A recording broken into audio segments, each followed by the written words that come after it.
Yeah, I know that fence wasn't there last time. I built it because the neighbors are really fucking annoying. Oh yeah, welcome back to the backyard.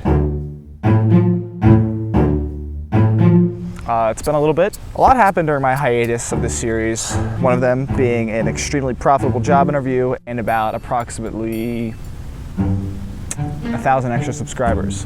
So I thought I would talk about what happened in between then. Obviously you've seen all the videos between then, but what has happened to my channel between then? We'll start off by saying Reginald is fired. He is no longer on the show.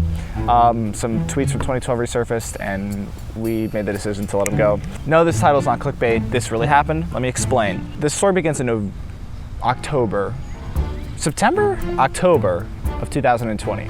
I was on Twitter during AP Gov, which is probably why my grade wasn't as good as it could have been. I came across a tweet from Yub asking for video editors because he didn't want to edit. Because I follow Yub on Twitter, I used to watch him a lot. I still follow him, it's not important. After AP Gov, I downloaded the files and began editing on my now deceased Lenovo ThinkPad. So for the next like 2 days, oh shit, was this during exam week? I think this was also I think this was right at the cusp of exam week. So I'm pretty sure I was doing this like between exams too, if I'm not mistaken.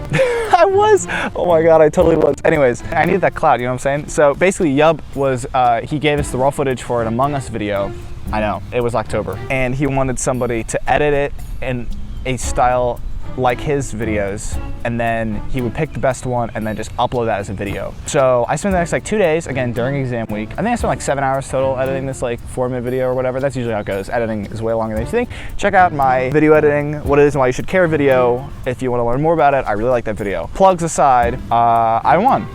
My editing was Showsense the best, and I watched a couple other edits, and I know why mine won, and it was because and he even said this in the video, because nobody watches for like the thrilling Among Us gameplay. They want the funny moments, okay? Plus his channel is geared towards like 13-year-olds. So I edited in that style, I don't know, an hour and a half of footage down to 4 minutes, because Among Us is fucking boring. Don't edit Among Us footage, by the way. That shit was so boring to edit, so that was cool. I got like an extra 200 subs. He gave me a shout out on his video and everything. The video you are about to watch right now was edited by the one, the only, Jake Marley. Jake Marley, everybody, thank you. And yeah, that's where my 300 sub special comes from. It was right after that whole thing. So that was kind of the end of that, I thought.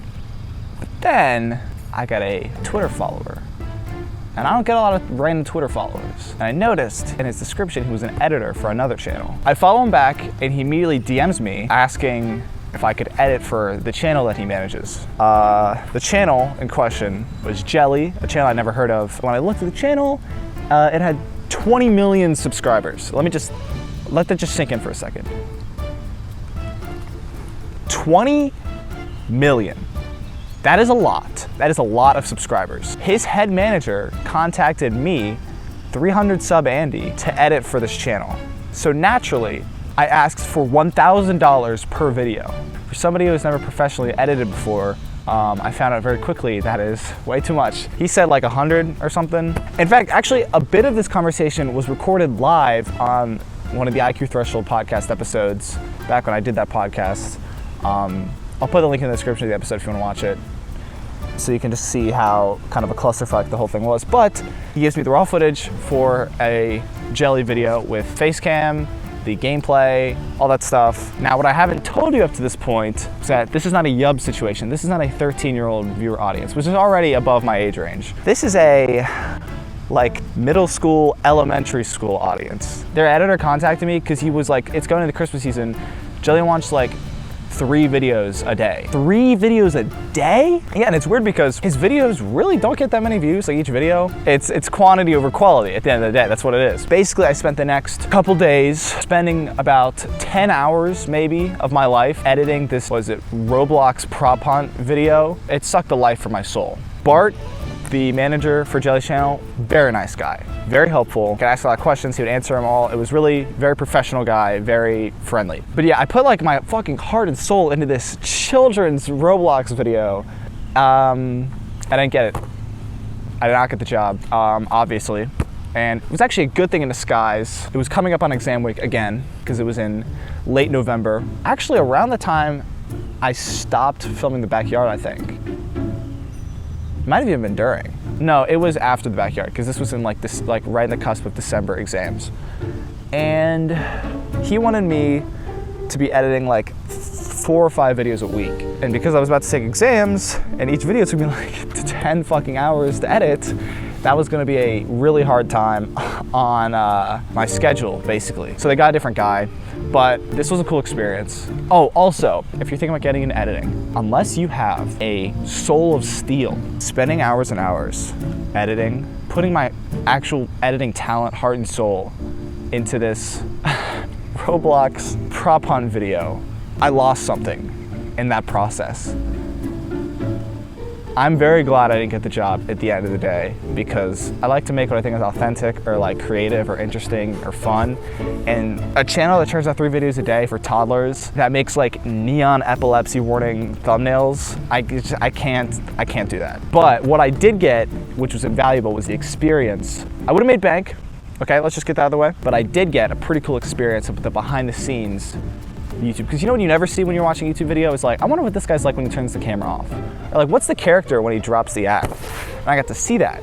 Very, very few people get to see it. I'm not going to show it, because if anyone out there wants to hire me for editing, I don't want them to think I'm just going to show their raw footage to anybody. It was just interesting to see the person come out when he stopped screaming into the camera. So fucking annoying, dude. I'm sorry, Jelly's so fucking annoying.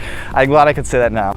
Jesus Christ, that was so hard to watch. Such a just loud man. It was a cool experience. I would love to do this again, like actually do more gig editing just with content creators I might enjoy more or actually like more. I never talked to Jelly, by the way.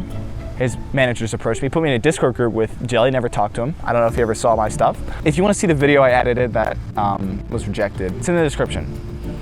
So yeah, the BackYard's back. But yeah, so that was my story of my Jelly hiring experience. Again, I didn't actually get hired, but I almost did, and I was approached. They didn't ask for editors, and I submitted, like the Yub thing. I was approached by the manager because he saw the Yub video. So like, I guess that says something about my editing quality style, even though I wasn't hired, thank God.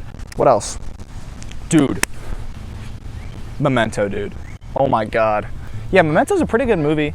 So it's Christopher Nolan. Christopher Nolan, everybody knows, he's a Dark Knight guy. He's the Inception, Interstellar, Tenet guy.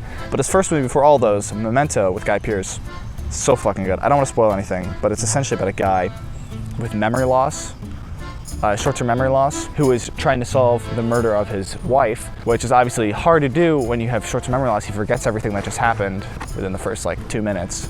The movie is played in reverse order, not like reverse speed, but like the scenes are played in reverse order. So you start with the ending scene, and then the scene before that, and then the scene before that, in that order, until you get to the first scene that happens chronologically, which is actually the last scene in the movie. It makes sense because the guy has bad short-term memory, so he's not gonna remember what happened last scene, so neither should you. But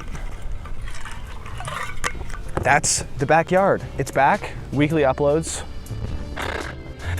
and we're going all summer, baby. Woo! That was so like low energy. So hopefully see you next week. Yeah, bye. Get the fuck out of here.